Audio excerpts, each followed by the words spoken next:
Hello नमस्कार दोस्तों, स्वागत है आपका हमारे इस मिशन आरएस डिजिटल क्लासेस पर। देखिए, पिछली वाली क्लास में हमने कुछ महत्वपूर्ण धाराओं के बारे में एनालिसिस किया था। ये हमारी तीसरी क्लास है, यानी हमारी क्लास का तीसरा पार्ट है, जिसके अंतर्गत हम नगर पालिका अधिनियम से संबंधित महत्वपूर्ण धाराओं को पढ़ेंगे। देखिए, हम धाराओं को लगातार नहीं करवाएंगे। जो धारा इम्पोर्टेंट है, जो धारा एग्ज़ाम की दृष्टि से महत्वपूर्ण है, उन्हीं धाराओं को पढ़ा रहे हैं।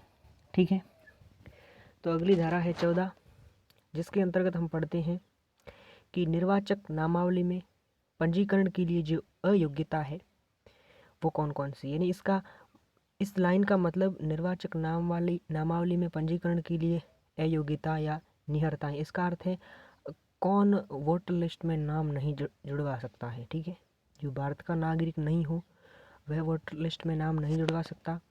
विकृतचित्त या फिर मानसिक रोगी हो वह नहीं जुड़वा सकता, या अन्य अपराध जैसे निर्वाचन में भ्रष्ट आचरण किया हुआ हो। ठीक है, और ये चीज़ भी नोट कर लेना कि अगर एक बार पंजीकरण के पश्चात कोई व्यक्ति लिखित अयोग्यता से ग्रस्त हो जाए तो वो वापस हटा दिया जाएगा। ठीक है, तो ये थी नगर पालिका अधिनियम से संबंधित धारा 14, जिसके अंतर्गत कुछ महत्वपूर्ण बिंदु थे निर्वाचक नामावली पंजीकरण के लिए जो अयोग्यता थी।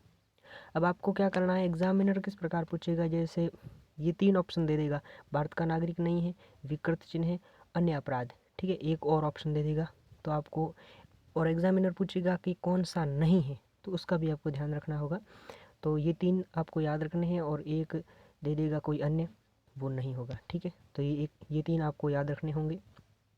अगली धारा है 15, मिथ्या घोषणा। अगर कोई व्यक्ति किसी भी झूठी सूचना से निर्वाचक सूची में नाम पंजीकरण करवाते हैं तो 1 वर्ष तक की सज़ा, 2000 से 5000 तक जुर्माना। ठीक है, मान लो कोई व्यक्ति कोई झूठी सूचना या निर्वाचक सूची में अवैध तरीके से पंजीकरण नाम करवाता है तो उसके विरुद्ध है जो कि कानूनी कार्रवाई भी होगी। ठीक है, चलते हैं आगे। आगे है हमारी धारा 16, जिसके अंतर्गत मुख्य निर्वाचन अधिकारी के बारे में कुछ विशेष योग्यताएं हैं। नियुक्ति किस प्रकार होती है, राज्य सरकार से परामर्श के बाद राज्य निर्वाचन आयोग के द्वारा उसकी नियुक्ति की जाती है। पहले है जो कि जो मुख्य निर्वाचन अधिकारी होता है उसकी नियुक्ति पहले तो राज्य सरकार से परामर्श लेनी होगी, उसके बाद है जो कि जो राज्य का निर्वाचन आयोग है वह इसकी नियुक्ति करेगा।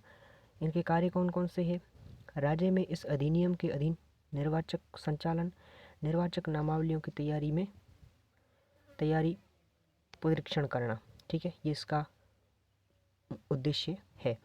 अगली धारा है 15, जिला निर्वाचन अधिकारी। उसकी नियुक्ति किस प्रकार होती है, राज्य सरकार से परामर्श के बाद राज्य निर्वाचन आयोग। अब ये चीज़ आपको कंफ्यूज करेगी कि मुख्य निर्वाचन अधिकारी की नियुक्ति भी राज्य सरकार से परामर्श के बाद मुख्य निर्वाचन आयोग द्वारा की जाती है, और जिला निर्वाचन अधिकारी की नियुक्ति भी राज्य सरकार के परामर्श के बाद राज्य का जो निर्वाचन आयोग है उसके द्वारा की जाती है। ठीक है, एक जिले में एक से अधिक भी हो सकते हैं।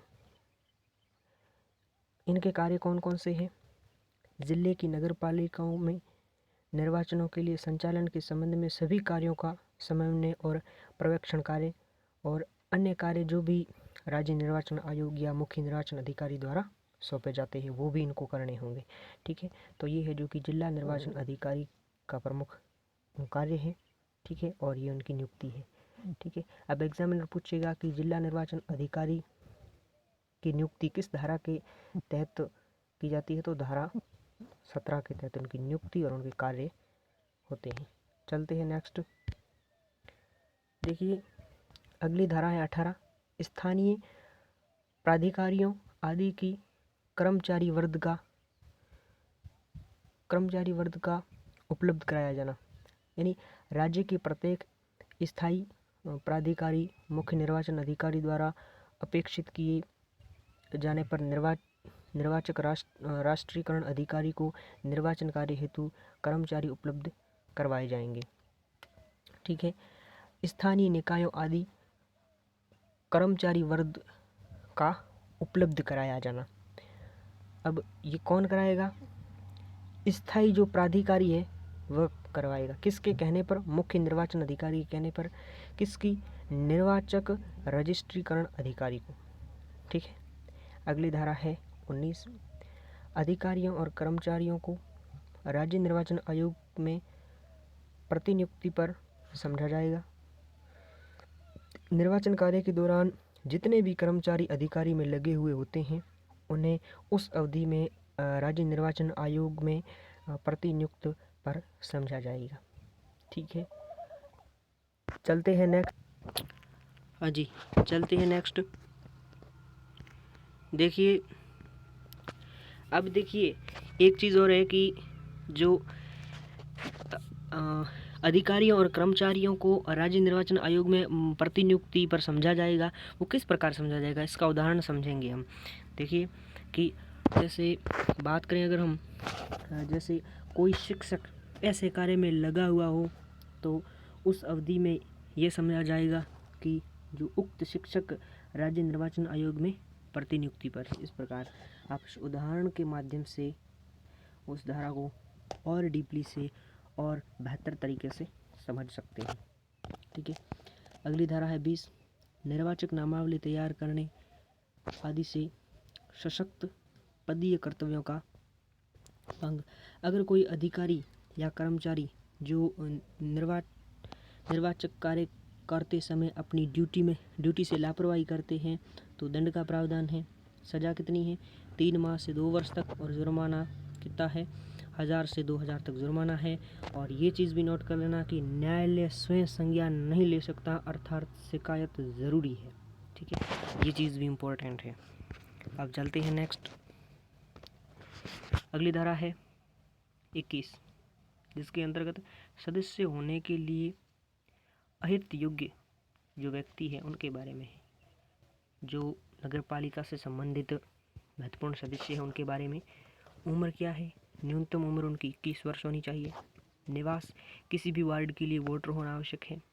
ठीक है, और आरक्षित सीटें ऐसे मामले में उस आरक्षित वर्ग से संबंधित होना आवश्यक, साथ ही उस वार्ड में वोटर होना भी ज़रूरी है। अब महिला के लिए क्या है? महिला आरक्षित सीट के लिए महिला होना ज़रूरी, साथ ही उस वार्ड में वोटर। और मैंने जब भी क्लास स्टार्ट की है तो मैं ये बार बार कहता आ रहा हूँ कि 50% आरक्षण है जो कि महिलाओं को दिया जाता है। ये भी चीज़ आप नोट कर लेना। ठीक है, 50% रिजर्वेशन है जो कि महिलाओं को दिया जाता है। ठीक है, ठीक है दोस्तों, ये थी आज की हमारी क्लास। और इसके अंतर्गत हमने धारा 14 पढ़ी थी, जिसके अंतर्गत निर्वाचक नामावली में पंजीकरण के लिए जो महत्वपूर्ण अयोग्यता उनके बारे में, और धारा 15 मिथ्या घोषणा के बारे में भी एनालिसिस किया था। और फिर पढ़ा था धारा 16 मुख्य निर्वाचन अधिकारी के बारे में, और धारा 17 जिला निर्वाचन अधिकारी, और उसके बारे में बाद धारा 18 स्थानीय प्राधिकारियों आदि कर्मचारी वृद्धि का उपलब्ध करवाया जाना, और धारा 19 के अंतर्गत अधिकारियों और कर्मचारियों को राज्य निर्वाचन आयोग में प्रतिनियुक्ति पर समझा जाएगा, ये भी पढ़ा था। और उसके बाद है जो कि धारा 20 पढ़ी थी, जिसके अंतर्गत निर्वाचक नामावली तैयार करने आदि से सशक्त पदीय कर्तव्यों का भंग किस प्रकार होता है, किस प्रकार उन्हें सज़ा दी जाती है, कितना जुर्माना होता है, इनके बारे में एनालिसिस किया था। और उसके बाद धारा 21 पढ़ी थी, जिसके अंतर्गत सदस्य होने के लिए अहर्त जो योग्य व्यक्ति है उनके बारे में पढ़ा था। ठीक है दोस्तों, अगर क्लास अच्छी लगी हो तो अपने दोस्तों के साथ शेयर करें। धन्यवाद। जय हिंद, जय भारत।